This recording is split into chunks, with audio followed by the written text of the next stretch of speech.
Good evening. আমার অল্প দিনের শিক্ষকতার অভিজ্ঞতায় আজকে কিছু জিনিস আমি আপনাদের সঙ্গে শেয়ার করতে চাই।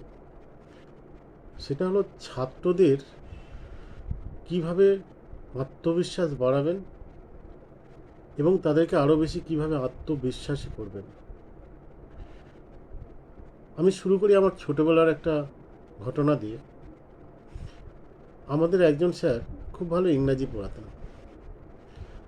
তো আমরা গ্রামের ছেলে, ইংরাজি পারতাম লিখতে, হয়তো খুব ভালো বলতে পারতাম না।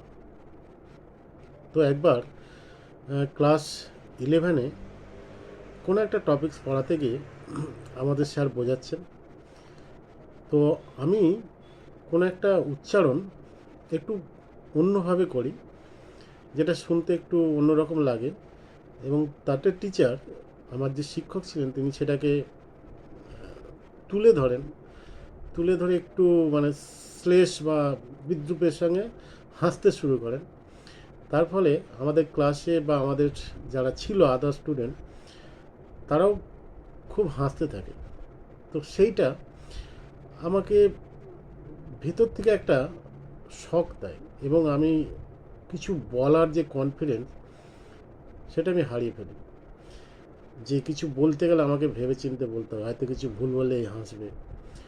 তো সেখান থেকে আমি একটা খুব শিক্ষা লাভ করি যে যদি আমি কোনোদিন টিচার হই, এই ধরনের জিনিস অন্তত আমি কখনো করব না, যাতে মানে হয়তো স্যার সেটা ভেবে হাসেননি, বা হয়তো সেটা তো মজার ছলেই হেসেছিলেন, কিন্তু তখন তো আমি একজন স্টুডেন্ট, তো আমার সেটা মনের মধ্যে খুব প্রভাব ফেলে। তো এখন আমি একজন শিক্ষক হিসাবে সেই জায়গাটা বুঝতে পারি।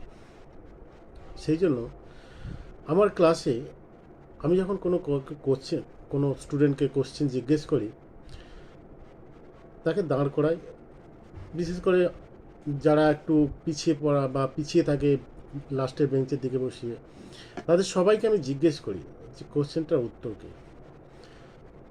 হয়তো সঠিক দিল অথবা দিল না, আমি কিন্তু কোনো রেসপন্স করি না, আমি শুনি। এবার সেখানে বাকি স্টুডেন্টদেরকে জিজ্ঞেস করি যে ও যেটা উত্তর দিল সেটা কি ঠিক, তোমরা কি এগ্রি করো? কেউ বললো হ্যাঁ করি, কেউ বললো করলো না। এবার তাকে আমি স্টুডেন্টকে বলি যে আচ্ছা, তোমার এটা কেন মনে হলো? সে হয়তো লজিক দিল। আমি তখন পরে যদি ঠিক হয় আমি খুব বাহবা দিই বা ভেরি গুড, যে তুমি ঠিকই বলেছো। আবার বাকিদেরকেও বলি যে হ্যাঁ ও ঠিক বলেছে, তোরা ভুল বলেছি। তো এতে করে কি হয়, ওর ভেতরে একটা কনফিডেন্স তৈরি হয়। আমি যদি প্রথমেই ওকে বকে যে দেখ জানিস না, ভুল বলছিস, বা তোর দ্বারা হবে না, বস, তাহলে কিন্তু ওর নেগেটিভ হয়, ওর আর কোনো দিন দাঁড়িয়ে উত্তর দেবে না। তো সমস্ত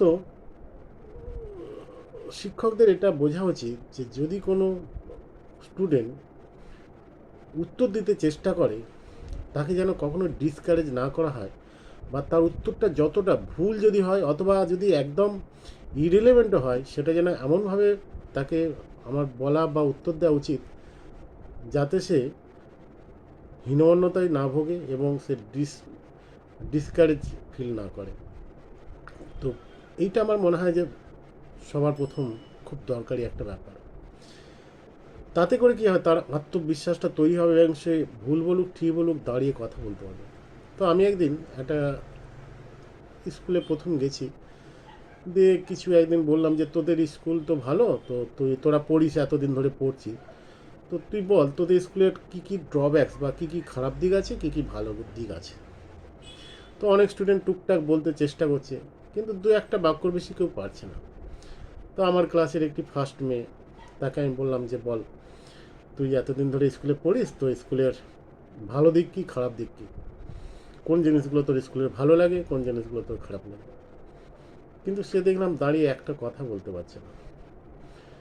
তাই আমি বললাম যে তুই তো লেখাপড়ায় ভালো, তুই ফার্স্ট হোস, তোর নিশ্চয়ই তোর কিছু গুণ আছে অবশ্যই, কিন্তু তুই যখন তোকে আমি কিছু বলতে বলছি তুই পাচ্ছিস না কেন? তার মানে সে কোথাও একটা সেই বলার মধ্যে বলতে বলতে গেলেও যে একটা কনফিডেন্স লাগে বা একটা আত্মবিশ্বাস লাগে, সেই জায়গাটা সে অর্জন করতে পারে না। আমি তখন বললাম যে ঠিক আছে, তুই পরের বার থেকে নিজে আয়নার সামনে দাঁড়িয়ে বা কোনো একটা ঘটনাকে নিয়ে তুই নিজে নিজে বলবি, বললে কি হবে, তোর চিন্তার প্রসার হবে, তোর ভাবনার বিকাশ ঘটবে। তাতে করে কি হবে, তুই আরও ভালো লিখতে পারবি, আরও কোনো ঘটনা কোনো জিনিসকে তুই সুন্দরভাবে ব্যাখ্যা করতে পারবি। তো সেই জায়গাটা আমার মনে হয় প্রত্যেক শিক্ষকের একটা ভূমিকা থাকে যে ছাত্রর দিকে এই জায়গাটা তৈরি করে দেওয়ার। আশা করি এই ব্যাপারগুলো আপনারাও ভেবে দেখবেন। ধন্যবাদ।